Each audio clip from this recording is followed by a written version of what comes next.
Hey everyone, how's it going? Welcome back to another Walking Dead video. So I wanted to do a Q&A video here. So first of all, thank you so much for posting all of your questions. I really do enjoy doing Q&As. If you do want to take part in these Q&As, then definitely go join the Discord. The server name is Appetite for the Dead. The link for it will be in the description of this video. But yeah, let's get into the very first question here. So Q&A, do you think we'll see Morgan again? If so, how? That's such a hard question to answer because are we going to see Morgan again? Yes, I do think so. We're in a very weird time with The Walking Dead where a lot of our expectations in terms of, where The Ones Who Live was going, and not necessarily with it getting a season 2, because they did say that, they're still probably going to be doing more story. There's no official confirmation or anything like that, but Andrew Lincoln and Denai Guerrera seem very open to coming back. It's just one of those things where the story has to be right. And yeah, we'll just have to wait and see sort of where that goes. And again, that's why I think Daryl Dixon season 2, Dead City season 2, all of those shows and what's going on there really matter in terms of how much it's going to build up a lot of this world here. That's why I think variant walkers will play a big role in the next Rick and Michonne story, just because, that's a very easy place to go to, right? But I just more mean in terms of the CRM, like we all thought it was going in one direction. And again, the CRM isn't like completely wiped out, like it's not completely gone. The CRM are still going to be there. It's more going to be that the CRM is on our side now, and that's going to be like they're going to be allies versus Madame Genet and the variant walkers. And I've been speculating about that for a while now. Like I was talking about that last year, and earlier this year. Like obviously it was a sort of an idea out there, but I thought that eventually that was where they were going to go because we were never going to get the CRM versus the Commonwealth. That was never, ever going to happen. And I've always said that because, I've talked about the possibilities of it, but I've always said that it was never going to happen because the Commonwealth is so small. It's 50,000 people. The CRM is 200,000 people, even more. And they also have helicopters and all of this stuff. They have so much in terms of just like a military force compared to the Commonwealth, which really does not have anything, right? Like it doesn't have anything. And so I never saw that really realistically happening. I think that it makes more sense that the CRM and the Commonwealth would be united, right, in some sense. And obviously the CRM would be more of the dominant organization there, but it would be them versus a bigger threat in some way. And it makes more sense that it would actually be, variant walkers, because that is a big threat. If variant walkers are everywhere and that's starting to become a big threat just around in general, organizations like the CRM and all that are going to want to, obviously stop that. And so I think that it makes sense, like if Gimple wants to go here with the story, he can. The CRM, they're not villains anymore. Like I always speculated, and this is sort of how I saw the story going, was that it was going to be Rick versus the CRM, Rick versus Beal, all this stuff happening. And then he would reunite with Daryl, and then they would sort of all learn about variant walkers. And then Rick and Michonne would be trying to convince Beal to be like, you know what, we need to put a stop to this. Like, we need to actually, stop the variant walkers, stop Madame Genet, and we need your help. Like, you have all of this here. You can actually make a difference here. You can make a change, right? And so I thought that eventually maybe Beal would decide, okay, yes, let's do that. Or maybe he wouldn't, and then so that would end in his death.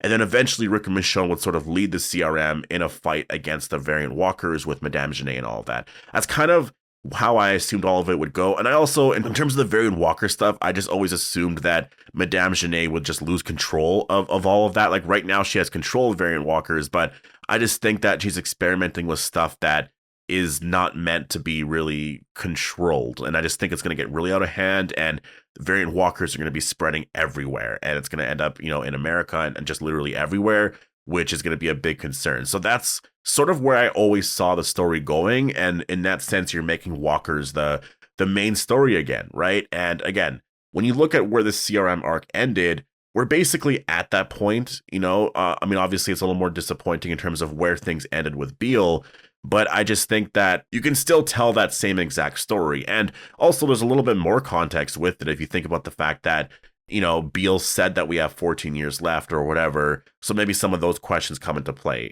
just in regards to all of that. So I can see where the story is going in terms of that. Now, where this leads to your questions, I know you asked, are we going to see Morgan again? I think that's where it really depends on all of this, right? Is like, how big of a story is that going to be? And could you have Morgan show up in that story? I think definitely you can, like for sure. It's just that, is that the next time we're going to see Morgan? It seems like Lenny James is sort of done playing the character in terms of doing stuff like, because a lot of people say, no, he retired, he's done. Like, yes, he did say that, but he said he would come back if there was an opportunity to do something new with the character. It was something like that anyways. I'm paraphrasing, but basically I think that means that if there was going to be like this endgame scenario, I think he would come back to do that. But in terms of doing like a spin-off story again or anything like that, I feel like he's probably kind of done with that at this point. So yeah, that's kind of what I'm assuming, is that yes, we will see Morgan again, but it's probably not going to be until that Endgame show comes out, which is, I mean, when is it like going to be? In the next couple of years, 4 or 5 years? I'm not entirely sure what their plan's going to be. I mean, first we have to see where the story is going right now, right? With Daryl Dixon season 2 and Dead City season 2, which looks like it's going to be a really, really big season. Q&A, now that Fear is over, do you think we'll see any of the characters appear in any of the new spin-offs or one yet to be made? If so, who and in what scenarios? I don't think we'll ever see any of the Fear characters again unless they were going to do Tales of the Walking Dead, or if one of those characters showed up in Dead City. But I just, based off of where everyone was going, I just don't think it makes a lot of sense.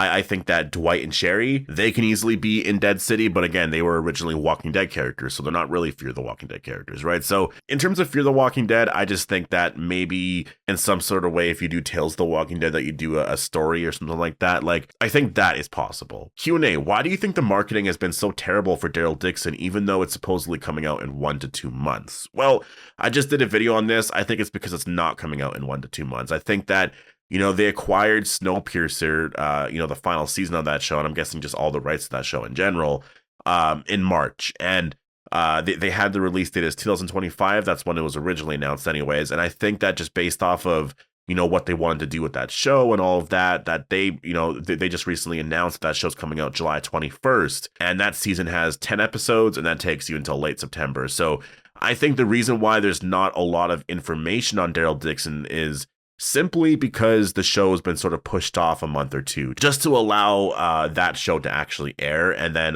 when that show's done airing, September 22nd, I believe, Daryl Dixon could come out September 29th or October 6th. So I do expect there to be, just based off of typical Walking Dead years in terms of promotion, there might not be a lot of stuff coming out in May, though actually there's been some confirmation that a trailer is supposed to be coming out at some point in the next week or so. So we're just waiting on that. But it looks like in June, the promotion's going to start a lot more. Daryl Dixon season 2's premiere is going to be premiering at the Tribeca Festival.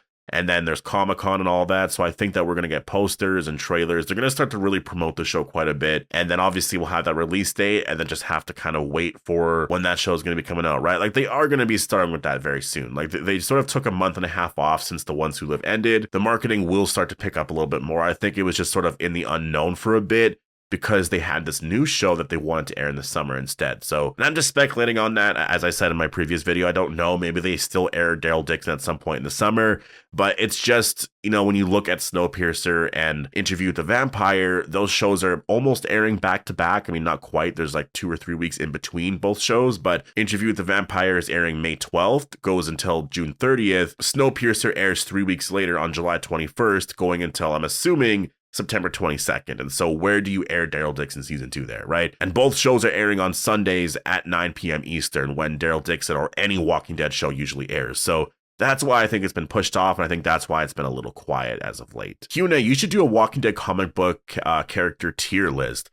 That would be a lot of fun. Honestly, if they do actually have tier lists and all that on that out there, then I definitely would do that, because I think that the comic characters, there's a lot of characters that I do actually like that I don't like on the show, and also vice versa. So that would be very different. Q&A, when and what do you think the next major Walking Dead universe announcement will be? I think the next major one, I guess, is probably going to be a new spinoff, because there's only 2 shows right now, and maybe that's fine for the next year, maybe even for all of 2025. But I think for 2026, they probably want to have something new, a different project happening, right? And Gimple wants to do something else, because they just had The Ones Who Live, right? So I think they're going to be looking at something else to do. In terms of what that could be, I feel like it's going to be with the characters from The Walking Dead. A lot of those characters that, probably maybe should get spinoffs, but, they're sort of well, I don't know, would those characters even work in a spinoff kind of thing? Because you also don't want to do too much, right? Like, if you have an Aaron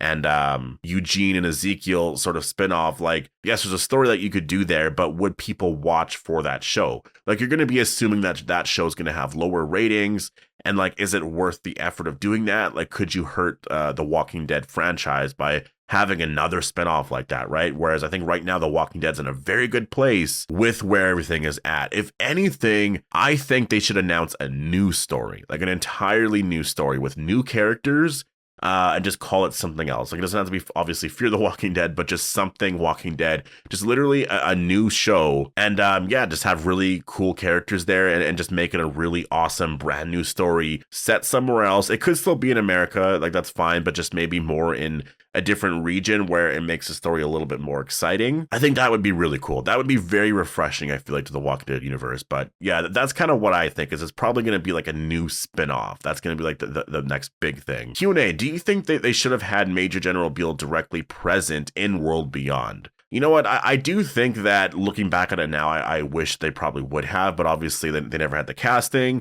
They didn't really know what the story was going to be like, and a lot of that was sort of, bigger decisions that they had to wait for this show to actually come together. So yeah, like anything more with Major General Beal, I would actually really like. And I do think that we could probably see more of him in the future. Like that's what a Tales of the Walking Dead season 2 would do so well, I think, is like telling another Major General Beal story, something else. So just like something else there with the character, maybe very early on, or like, there's a lot of things that you can do with Major General Beal. I don't think we've seen the last of him. I think we will probably see him at some point in the future. It's just, yeah, in what way, right? Like, we'll have to wait and see on that. But anyways, I'm gonna leave it here. Definitely post all your thoughts down below. Hope you guys all enjoyed the video, and I'll see you guys in the next one.